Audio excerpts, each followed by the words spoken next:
haka weka jingjaya takhu kali kapalaja haka arpho khandai tarik nailar arjar arpho lai haka por kumba saubaje tam AA janmet ha surok ba ha umran dairi kabadang hap hapo ka police station umsning ribhoi district kaba katay ka jingja sangut ki briu ki basyong haka weka kali red alto 800 kabadan yo registration number ML10D nyo iwe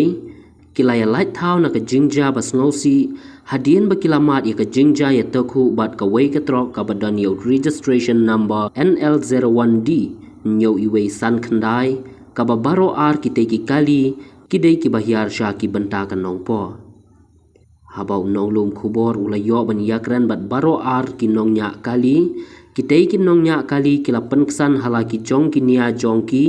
henrei ka shong hakabor ki pulen ban toket kat kum ka bayadei bat ka an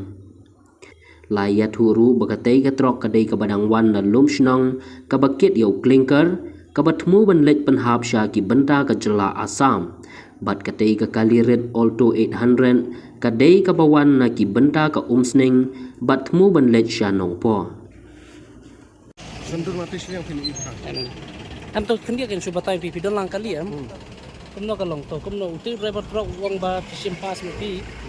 te fishing pass mi pi but kum tu te mo umla suban yu te urat nadin kawan punya pakai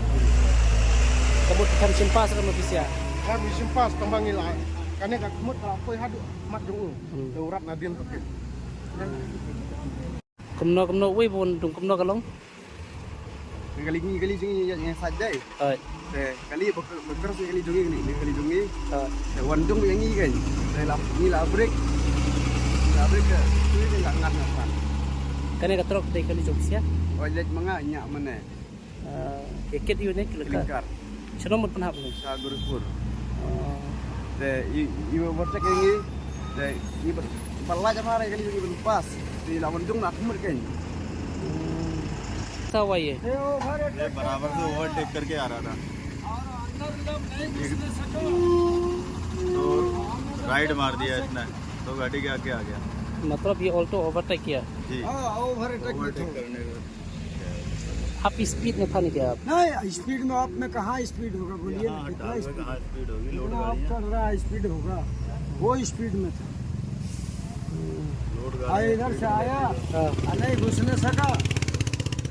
सीधा सामने मतलब ओवरटेक करके घुस गया